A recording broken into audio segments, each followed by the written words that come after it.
Assalamualaikum warahmatullahi wabarakatuh. Selamat pagi anak-anak semuanya, ayah dan bunda yang selalu mendampingi putra-putrinya. Semoga diberikan kesehatan jasmani maupun rohani serta lindungan dari Allah Subhanahu wa taala. Dan tak lupa Bapak selalu mengingatkan buat kalian untuk melakukan 4M. Apa itu 4M? Yang pertama, memakai masker. Yang kedua, mencuci tangan. Yang ketiga, jaga jarak antar sesama. Dan yang keempat, menjaga agar tidak selalu berkerumunan. Baik anak-anakku semuanya, pada pembelajaran hari ini masih tetap dalam jarak pembelajaran jarak jauh. Kita harus tetap semangat ya. Nah, pada kali ini kita belajar tema 6, subtema 3, pembelajaran 2, energi alternatif untuk kelas 3 SD. Anak-anakku semua, materi pembelajaran kita hari ini adalah bahasa Indonesia, yaitu menggali informasi tentang sumber dan bentuk energi yang disajikan dalam bentuk lisan, tulisan, visual, dan atau eksplorasi lingkungan. Yang selanjutnya menyajikan hasil penggalian informasi tentang konsep sumber dan bentuk energi dalam bentuk tulis dan visual, menggunakan kosakata baku dan kalimat. Untuk pembelajaran PPKN, kita mencoba belajar mengidentifikasi kewajiban dan hak sebagai anggota keluarga dan keluarga sekolah. Kita juga belajar menyajikan hasil identifikasi kewajiban dan hak sebagai anggota keluarga dan warga sekolah. Pernah kamu bermain layang-layang? Untuk pernah ya? Ya, kalian tahu ya bahwa layang-layang itu bisa kalian mainkan ketika ada angin. Ya, berarti kita bisa bermain layang-layang karena menggunakan energi angin. Boleh Bapak tanya pada kalian, permainan apa saja yang menggunakan tenaga angin?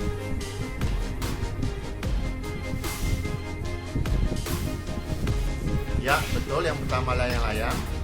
Yang kedua, pesawat terbang dari kertas. Ya, kemudian baling-baling. Ya. Sekarang mari kita belajar membaca gerak angin sebagai energi alternatif. Udin dan kawan-kawan sedang belajar tentang angin. Mereka berencana bermain layang-layang. Hal ini untuk mengamati manfaat angin. Mereka memilih bermain di lapangan yang luas. Bermain di lapangan luas leluasa untuk bergerak. Bermain di lapangan luas juga dapat angin yang cukup. Angin diperlukan untuk menerbangkan layang-layang. Angin sedang sangat baik untuk bermain layang-layang. Angin sedang artinya angin yang tidak terlalu besar. Udin dan kawan-kawan memilih bermain di sore hari. Karena angin pada siang sampai sore hari sangat cocok untuk bermain layang-layang. Tahukah kalian, zaman dahulu angin sudah digunakan dalam kehidupan manusia. Angin digunakan untuk menggerakkan perahu layar. Angin juga digunakan untuk menggerakkan roda penggilingan. Ya. Gerak angin dapat dijadikan sebagai energi alternatif. Energi alternatif adalah energi pengganti bahan bakar minyak. Gerak angin dapat diubah menjadi energi angin. Energi listrik ini digunakan sebagai pengganti bahan bakar minyak. Energi angin dapat dimanfaatkan untuk pembangkit tenaga angin bayu atau PLTB. Pembangkit ini mengubah gerak angin menjadi listrik menggunakan kincir angin. Kincir angin ini biasa disebut dengan turbin angin. Nah, seperti kalian lihat ya pada gambar ini, pertama angin bertiup, kemudian kincir angin bergerak, berputar, kemudian berputar, di sana ada turbin, masuk ke dalam generator dan mengubah tenaga angin tersebut menjadi listrik, dan listrik kemudian dikonsumsi oleh kita semua sampai saat ini, ya. Nah, kalian tahu sih apa sih PLTB? Kalian sudah tahu singkatan dari pembangkit listrik tenaga angin bayu. Nah, coba kalian melakukan wawancara dengan teman kalian, dengan orang tua kalian, atau orang yang kalian kenal tentang PLTB, ya.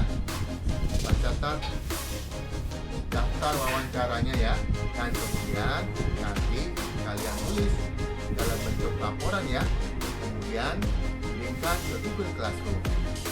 Nah, bagaimana tadi hasil laporannya? Bagus, ya. Ya. Nah, berdasarkan hasil wawancara yang kalian buat, yang dilakukan terhadap beberapa orang, ternyata mereka sudah mengenal pembangkit listrik tenaga angin bayu. Mereka mengetahui PLTB dari beberapa sumber seperti buku dan juga dari internet.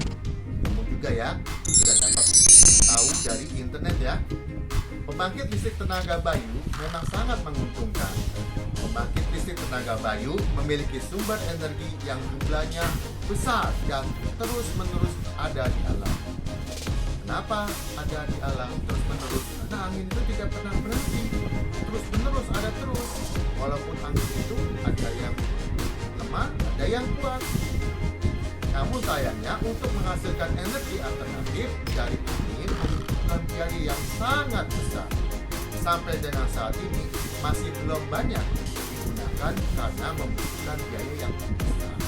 Nah, tugas kalian sebagai generasi muda nanti, kalian mencoba menggali potensi kalian untuk mengeksplorasi, untuk mencoba menggerakkan tenaga listrik tenaga bayu ini, ya.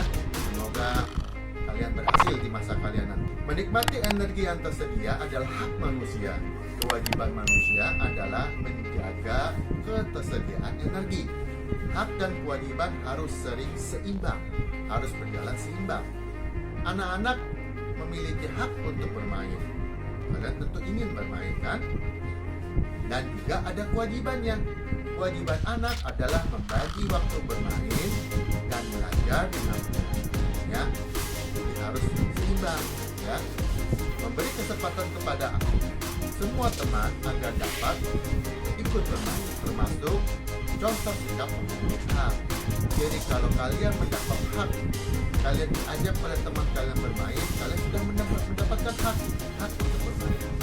Nah, bagaimana dengan kewajibannya?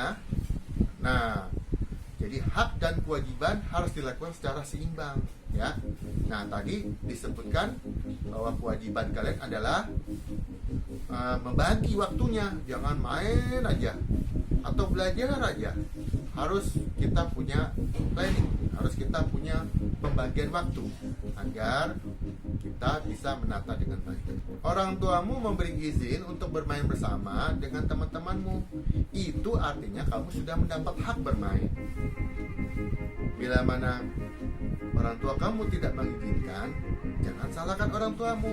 Mungkin orang tua kamu pernah mengevaluasi kamu, pernah memperhatikan kamu, kamu tidak mempunyai kewajiban untuk mendapatkan hakmu. Nah, bagaimana caranya untuk mendapatkan hak kita kembali?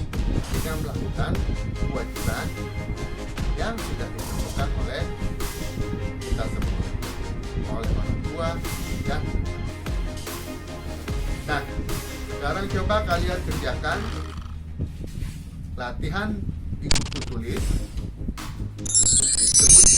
Tuliskan 5 kewajibanmu saat bermain. Untuk mendapatkan hak kamu untuk bermain, kamu harus melakukan 5 kewajiban dulu. Apa itu? Ya, silakan tulis, ya, di buku tulis dan memfotonya dan mengirimkan di Google Classroom. Nah, yang pertama, meminta izin kepada orang tua sebelum berangkat bermain bersama teman. Yang kedua, bermain sesuai dengan waktu yang telah ditentukan. Artinya, orang tuamu mengatakan sampai jam 5 sore harus sampai di rumah, berarti sudah sampai di rumah jam 5 sore. Yang ketiga, bermain dengan hati-hati agar tidak terjadi kecelakaan atau hal-hal yang merugikan. Ya. Yang keempat, membersihkan mainan dan merapikan mainan setelah digunakan. Yang kelima, mematuhi tata tertib saat bermain dengan teman. Ingin bermain dengan temanmu sepak bola, berarti harus mengikuti tata tertib sepak bola. Bermain dengan temanmu tenis meja, berarti harus mengikuti tata tertib yang ada di strategi permainan tenis dan seterusnya. Nah, demikian hari ini pembelajaran kita cukup sampai di sini. Semoga apa yang kalian pelajari bisa dapat menambah wawasan pengetahuan kalian di masa yang akan datang. Dan tidak lupa Bapak akhiri dan mohon maaf atas segala kekurangan Bapak. Wassalamualaikum warahmatullahi wabarakatuh.